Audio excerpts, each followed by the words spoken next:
The other big thing from Ron Paul, I laid out the dollar going up because of this, the Rand Corporation calls, the fact that we've had different neocons in the news telling Obama to start a war to save his presidency.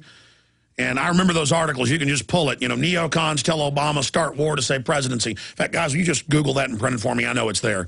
They talked about Korea, Iran, just whatever. Get a war going. That is newsworthy that Ron Paul concurred and said this could be the military-industrial complex trying to stir something up. Very newsworthy, very important to get that out for people. You got now, and we've pushed this false flag or stage provocation issue so far now, the Gulf of Tonkin's now known to be staged, that by exposing this, we may be able to stop them from carrying out more provocations. That doesn't mean that the lunatics in North Korea are good. That doesn't mean that they're not dangerous. That doesn't mean that they might have done this.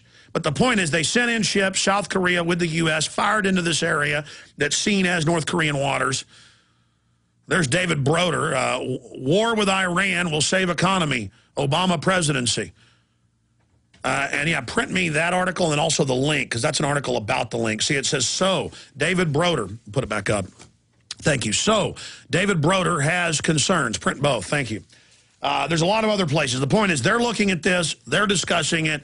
Don't think the globalist and their puppet Obama won't stage something. Don't think they won't start a new war in Korea and try to ship our boys off over there to die, 56,000 again like they did back in the late 50s in the Korean War. We need to say no to this situation, and we need to say no to this now, as Ron Paul said earlier. Now, here are these reports from PrisonPlanet.com. They're also going up on Infowars.com. We need to get this out to everybody. Korean War crisis brought to you by Uncle Sam. U.S. military-industrial complex armed North Korea with nuclear weapons. Here's another one. North Korea attack part of Rand plan for total war. We're not talking about Rand Paul, boys and girls. Now we need the new headline up there, a blurb. Congressman Ron Paul says, Ron Paul hopes military-industrial complex not involved in Korea, or it's got to be a simple headline like Ron Paul concerned. Ron Paul has suspicions. Ron Paul, I need to hear the exact audio because I was interviewing him last hour, but I have to remember it exactly. Ron Paul concerned, military-industrial complex hyping war with North Korea or staging provocations for war with North Korea to boost dollar. That's basically what he said. I mean, this is big. But North Korea attack part of Rand plan for total war. Key info. We'll be talking about that coming up very soon. Here is an October 31st article out of the Washington Post, The War Recovery. And it's the Washington Post saying that Barack Obama might need to stage a war to get their agenda going. That's the Washington Post. So I'm telling you, that's why Ron Paul responded and said, yeah, it's incredible that governments do talk about this. This is very real, what we're dealing with here. Ron Paul, another big newsmaker, said he believes the Federal Reserve will implode and fall apart in a depression before it ever gets audited. Wow. I mean, what a bombshell interview, ladies and gentlemen. So we need to get Paul Watson, Steve Watson. Aaron's on assignment in another state right now and doing an interview. We need to get our writers to get that together and decide who's going to write what and get on it, because this is big. Mike in Wisconsin, what's your take on the Korea situation? Oh, it's a very scary time.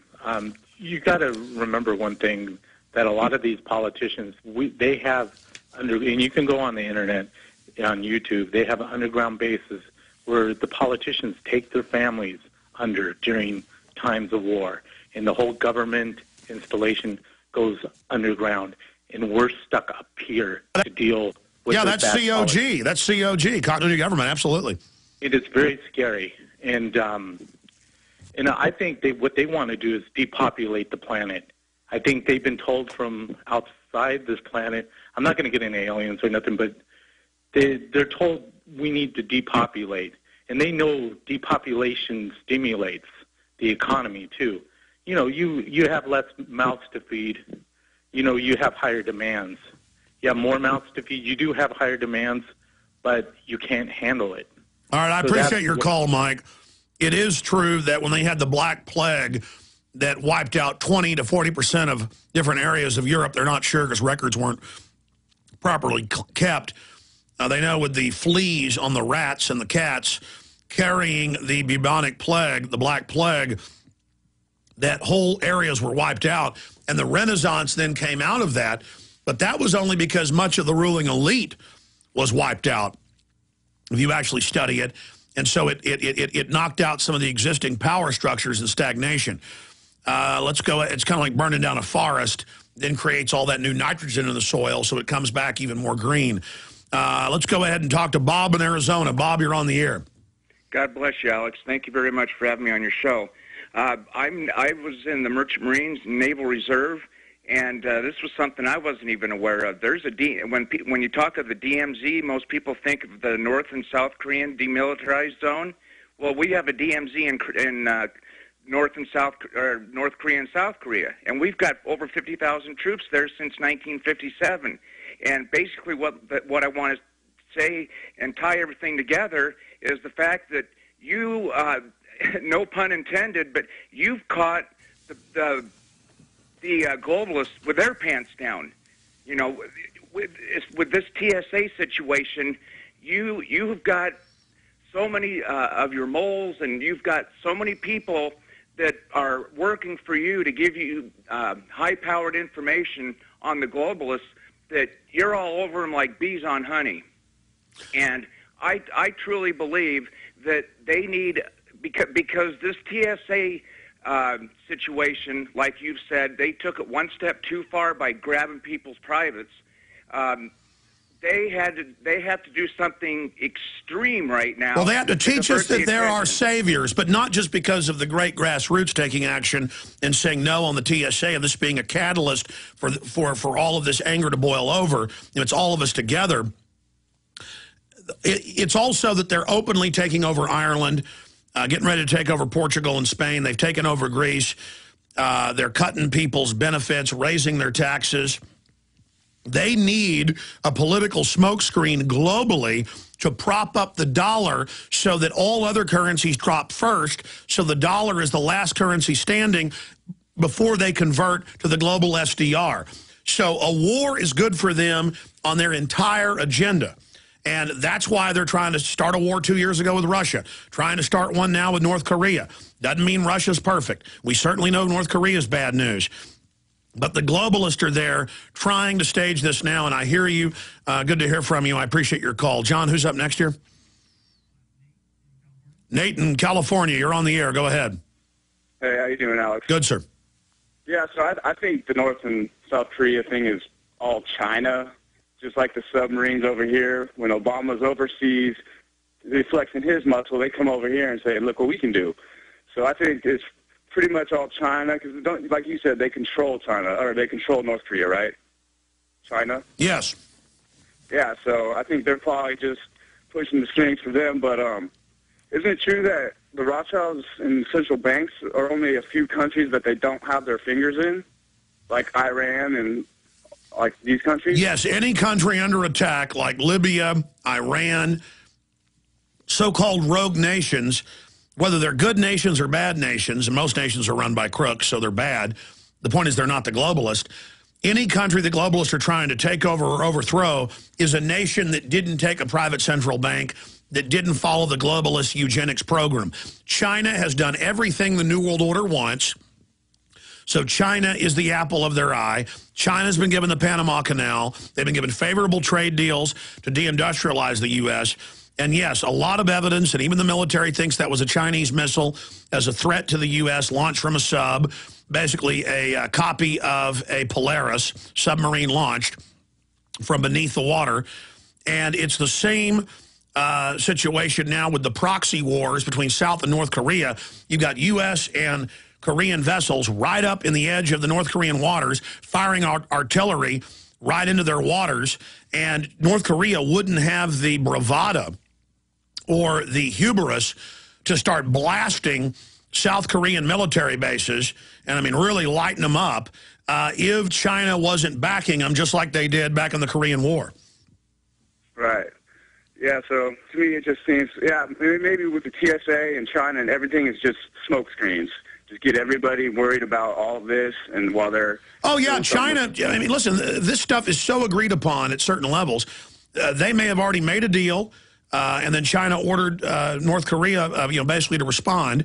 And, I mean, at that level, our governments are, like, tied at the hip via the corporate connections, and this could be completely staged as a way to prop the dollar up. And you heard Ron Paul last hour say that the military-industrial complex may be in there saber-rattling and trying to get a response from the North Koreans. But when you read the Rand Corporation reports and others, they want total war. They want World War III. And that's what Joel Skousen talked about yesterday, so it's very dangerous. We'll come back. Great points. Nate, talk to Jeff, David, Jason, Nick, and many others. Then we've got Wayne Madsen popping in to give us his take on this. I'm tempted to get Joel Skousen to pop in tomorrow. He was already on yesterday, but this is exactly what we was talking about yesterday. Let's talk to Jeff in North Carolina. Jeff, you're on the air. Good day, Alex. Thanks for taking my call. Hope you're doing well. Doing all right. What's on your mind? Yeah, in regards to what previous two callers have said, what you said, I think that the timing of all of this is extremely suspect and very convenient, considering tomorrow's National Opt-Out Day. People like me are protesting at our local airports against the tyranny of the TSA, and they've got a Thanksgiving Day surprise or two in store, legislatively speaking. And I just think it's a great way to distract the masses. That's right. They're trying to pass the Senate bill to take over all the local farms and ranches and openly shut down anything they want. They're trying to pass the internet censorship bill. That's Wired Magazine saying that, not me. You can read the bill. They call it draconian. No judge, no jury, just shut down, take whatever free speech the feds want. Justice Department, headed up by people that openly say they want to end free speech. They've got a bunch of other horrible legislation they're trying to ram through. And then magically, they go in and provocateur the North Koreans. Yes, sir. I agree 100%. And like I said, we're going to be at Charlotte Douglas Airport here in Charlotte tomorrow protesting against the Fourth Amendment violations of our Constitution. And then these kind of things come in, and then it distracts everybody. And they put up a smoke signal, a flare over here, and everybody focuses on that, and distract us from from being persistent and what we need to accomplish. I agree with you, but at the same time, this flare could light off the whole fireworks factory. This situation with North Korea is a big deal. Like you said, that's exactly what they're looking for, though, right? Out of chaos comes order, right? Order out of chaos. That's their motto, as George W. Bush said. Great points. Anything else, Jeff? Bless and keep you, and thank you for keeping it biblical. Tell us about your protest specifically, where it's going to be at what time.